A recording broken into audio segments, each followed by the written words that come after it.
Well, let's go to a flashback now, a recap of stories that made headlines during the week. We begin on Monday when President Bola Tinubu approved the provision of buses to students of tertiary institutions across the country to ease the burden of the fuel subsidy removal. During a statewide broadcast, the president said the buses will be given to students' bodies of all universities, polytechnics and colleges of education in the country.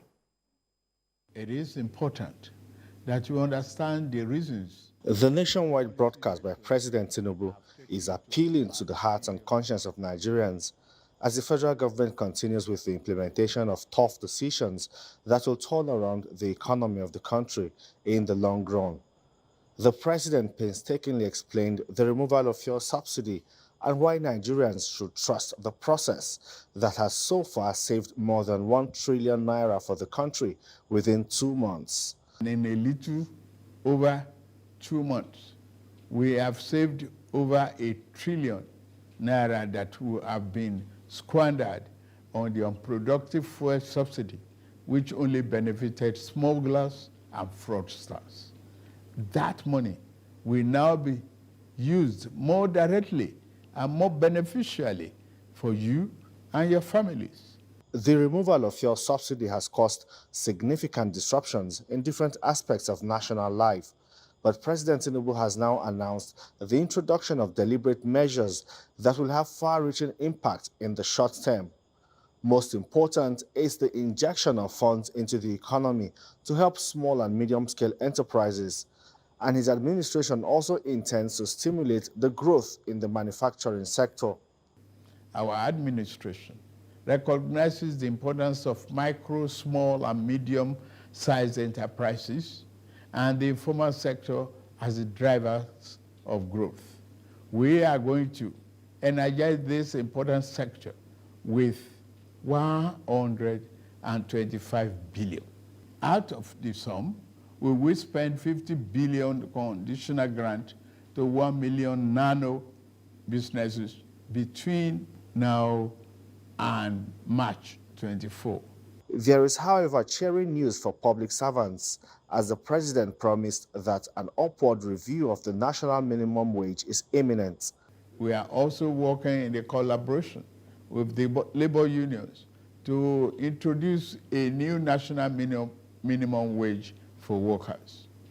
I want to tell you, our workers, that your salary review is coming.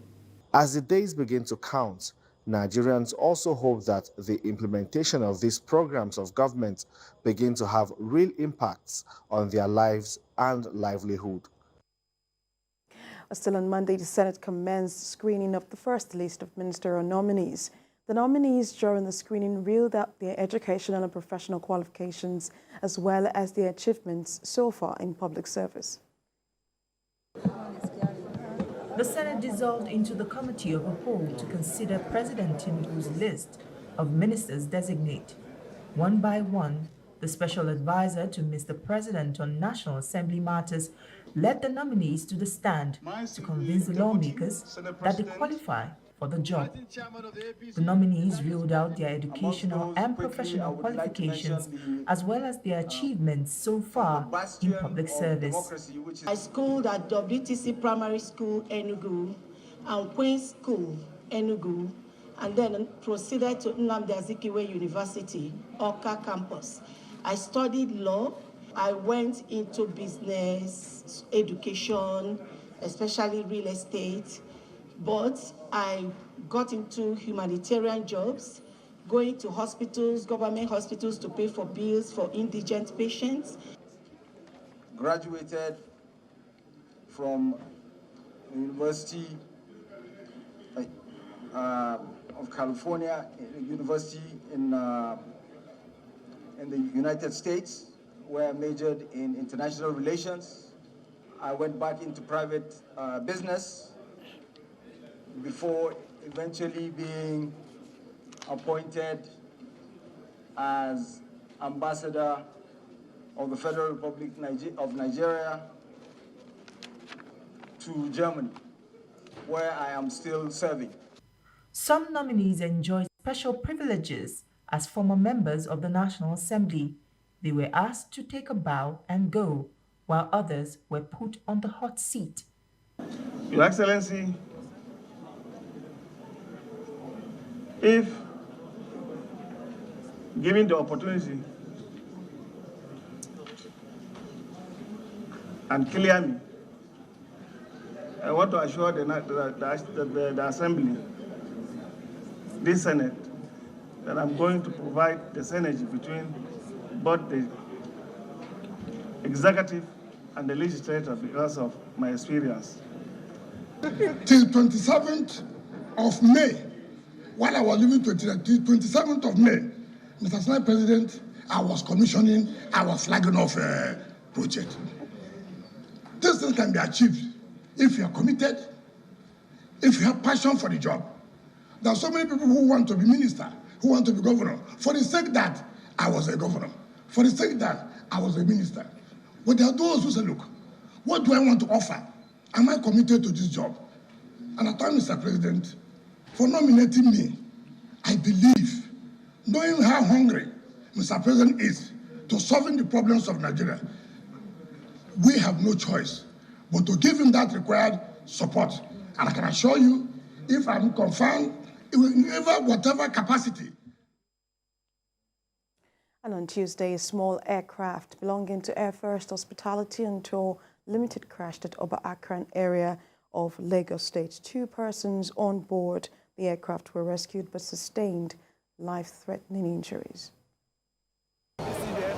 On a busy Tuesday afternoon, when business is at its peak, the Lagosians are negotiating their way back home through the surging traffic, the unexpected happens. A helicopter crash right in front of a Generation Bank in Oba Akran Way, Ikeja. And it would have been more disastrous if not for the bravery of some youth in the community who served as first responders. Did all their best before the firefighter and the police and other people came in. You understand? They are the one that quenched the fire. They are the one that rescued the victim. Earlier, the survivors of the crash were taken to the hospital for treatment by the combined team of NEMA, NASEMA, and the Nigerian police. And at the time of filing this report, their condition is stable, though life-threatening. The moment we had it, we were able to immediately deploy police to secure the scene and coordinate with the first responders and the emergency rescue teams to promptly evacuate the two victims to the hospital. As at the time of the incident, no fatalities on the scene. But we've evacuated them to the hospital with the support of the first responders and the medical team. Beauty of all this, that the incident occurred on the right of way of the gas pipeline. Based on our effective and efficient response, we did not record any form of casualty on the ground. The governor came briefly to assess the level of damage done, while urging disaster agencies to clear up the area as soon as possible. Still in the week on the review, the organized labor and its civil society allies staged a protest on Wednesday to the National Assembly and demanded a reversal of the hike in the pump price of petrol. After Tuesday's meeting with the government team, organized labor resolved to go ahead with its planned nationwide protest. As early as 7 a.m., members of the Nigeria Labour Congress, Trade Union Congress and the civil society community defied the early morning rain to converge on the Unity Fountain. Then the procession began. There was a brief stop at the Federal Ministry of Justice, where the protesters insisted they did not run foul of any court injunction. If we are told that they were sending about 400 billion every month on subsidy, 2 months after, we should be thinking about a profit of about 1 trillion. We should have been channeled to reduce the suffering of all Nigerians. There is no country in the world that allows its currency to be floated 100%. There is nothing that workers of the world and workers of Nigeria have gotten without a struggle. From the ministry, the protest headed for the National Assembly, but the gates to the complex were shut. Several appeals to grant access failed, and the protesters filled the gates.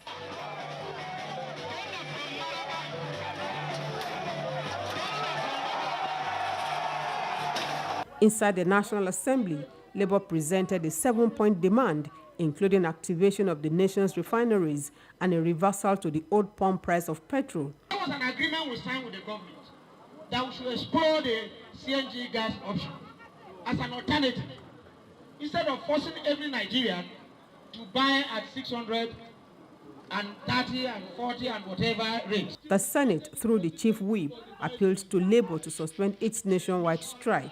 I'm begging you to call off the strike and give us 1 week, and we will report progress. And if you are not satisfied with the progress we are making, then you can take further action. Please. You can trust me. If it is not working, I will call your leadership and tell them that this is how it is. Well, on Thursday, the National Executive Committee of the All Progressives Congress elected former Governor of Kano State, Abdullahi Ganduje, as the national chairman of the party and former Senate spokesman Bola Tinubu as the party's national secretary. Abdullahi Ganduje promised to hit the ground running by ensuring victory for the party in all forthcoming governorship elections across the country. He also assured internal democracy would prevail in the party during his tenure. The meeting was attended by President Bola Tinubu, Vice President Kashim Shettima, governors of the APC, as well as chieftains in the party. In his address at the NEC meeting, President Tinubu said he will continue to deliver on his promises of good governance to Nigerians. It is our responsibility to promote unity, stability, and love among ourselves. And we must deliver on our promises. I brought before you the renewed hope to fulfill your dreams and the dreams of our founding fathers, to be sure that Nigeria remains the focal point of our foreign and domestic policy. Finally, on Flashback, President Bola Tinubu on Friday kicked off the construction of the Gwagwalada Independent Power Plant project. The power project on completion will generate an average of 10.3 million megawatts of electricity per year for sale to the Nigerian Bulk Electricity Trading PLC. President Bola Tinubu performed the groundbreaking ceremony, said his administration is determined to deepen domestic gas utilization to expand power generation. He also assured that all distribution bottlenecks will be removed. Nigeria cannot become a productive and industrialized economy. We cannot tackle poverty and create thousands of jobs, highly paying manufacturing jobs, unless we can generate and transmit and distribute reliable electricity. To accelerate our economic growth, we must remove every obstacle on our way to progress. That this project is taken off so early in the lifetime of this administration to serve as a notice to the residents of Abuja and indeed to all Nigerians of our determination to bring positive change to this nation.